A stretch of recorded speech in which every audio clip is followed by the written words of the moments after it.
All right, let's talk about the Atlanta Falcons here. They're in a unique spot. I think they're kind of one of the more odd teams, I think, heading into this free agency. You're paying Matt Ryan, who's still a good quarterback at this point in his career, but you're paying him a ton of money. Over $40 million is his cap hit right now. So that does make the team building aspect a little bit more difficult, but still, there's stuff to like about this team. So let's get into kind of where they're at, how much cap space they have, what are their free agents they have to sign, and then talk about just the team as a whole and what they need to improve upon if they're going to get back to the playoffs or get back to the Super Bowl. So first, for the Falcons, you see the cap space they have. They're currently $7 million over the cap already, so they have negative $7 million in cap space. They got some guys that they're going to want to re-sign. I think the biggest name is probably Cordero Patterson, who's projected to get $6 million as a running back. But obviously, he does a lot more than just play running back. So I think typically when a guy goes into free agency saying like, oh, I'm not just a running back, I'm a weapon, it's usually just a way to get more money. But for Patterson, that's actually pretty true. So it'll be interesting to see. And again, how much can he really get on the open market? Will other teams want him, or will it be the kind of thing where they say like, okay, that's great that it worked out for you, but like, it only worked in your system. I'm not going to try it in my system. I don't know. That's interesting. You also have Foyce Aluakon, who I believe I'm saying that correctly. Could be messing it up. Apologies if that's the case. But, he is currently projected to make about $10 million. I think that's, maybe a bit of an overpay. I don't know if I would give him that much personally. That's just kind of where I'm at. Russell Gage, again, solid player, quality wide receiver at $8 million. I don't hate that signing. That feels about right to me. So you might want to keep him. You also have someone like Dante Fowler, an edge rusher, who, again, someone you could...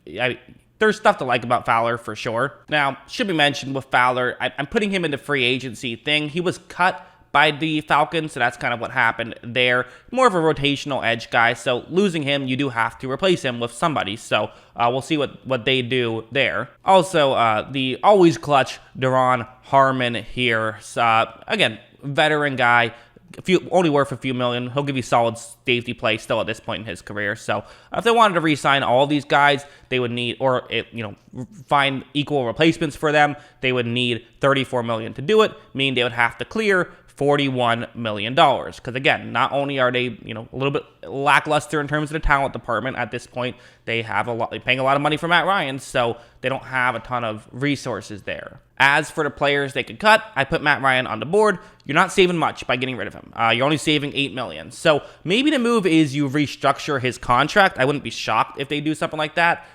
Some sort of contract restructure because or maybe you do some sort of restructure and then trade, or because again, it's $8 million for cut or for trade, so which is, you wouldn't just cut him obviously, but like you could consider a trade because he's currently due $48 million.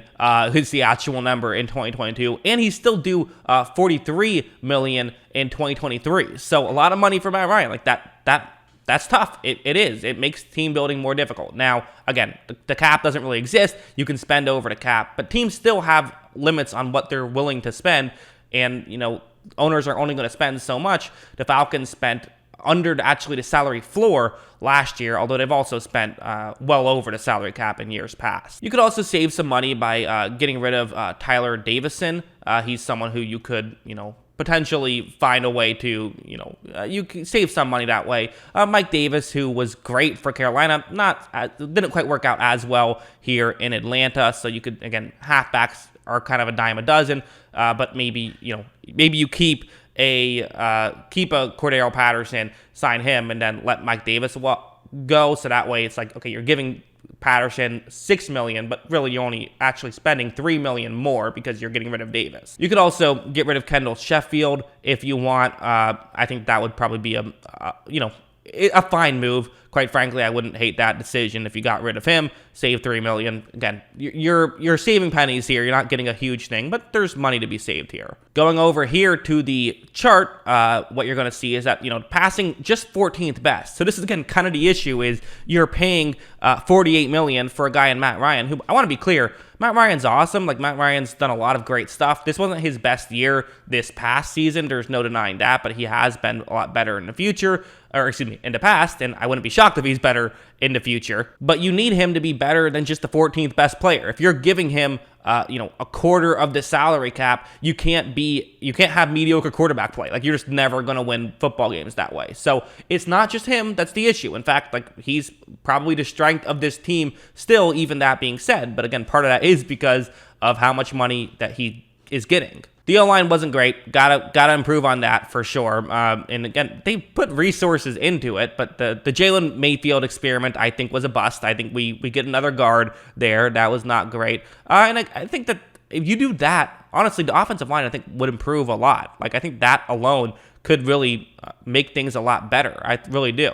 Receiving core, again, there's the question mark of what's going on here. Is Calvin Ridley going to stay? Is he going to go? I don't know. So if you can convince him to stay, I'd want him to stay. If he is going to go, though, you have to then replace him with somebody. But again, you still do have talent. Kyle Pitts is awesome, of course, and you have like a Russell Gage who can be very good. PFF wasn't that impressed with their running game in terms of just like actual rushing. Now, Cordell Patterson did a lot of good receiving stuff, but kind of in terms of the actual rushing grade, they weren't too impressed there. So, take that or leave that. And the Falcons also need basically an entire defense. I mean, like, you have a couple quality players. Like, A.J. Terrell is obviously very good. I like Grady Jarrett. But, like, okay, like, what else do we really have? I mean, Deion Jones, didn't have his best year last year, but has had some really good years over his career. So I'm not willing to throw him out just yet as well. He's very good. But other than that, like, you need a lot of defensive talent here. You do. And so that's kind of just the issue they're at. People want them to go pass rush. They could also go coverage. Or you could go like linebacker. Like, you could really you could draft any defensive position. You could draft an offensive lineman here. You could draft a wide receiver here. Like they could basically go anywhere, which in some ways is good, but in most ways not so much. So yeah, listen, there's better teams in better situations than the Atlanta Falcons, but again, those teams don't have like a quality quarterback at least. So you at least do have that. Like, okay, you're spending a lot of money on him, but like at least he's good. So like that's the flip side, is you're making that work. And it kind of does come down to the draft a little bit of how do we draft. And they have an extra second-round pick. It's a later second-round pick from Tennessee, but you have that extra second-round pick, from the Julio Jones trade. So that's an asset. You have, again, a top 10 pick that you could use to, like, maybe with a second-round pick, you get a guard that can play and can kind of complete that offensive line. And then with that, other pick, I wouldn't hate, like, again, I haven't scouted all the players yet, but I wouldn't hate the idea of, like, getting a corner, right?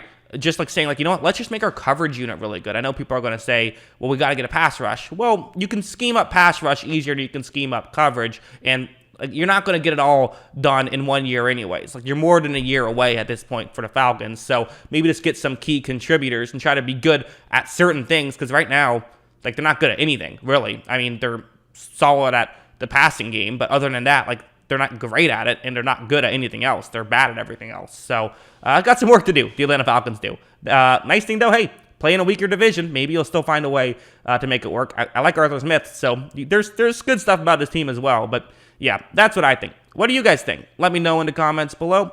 Always love hearing from you. And, of course, as always, thanks for watching.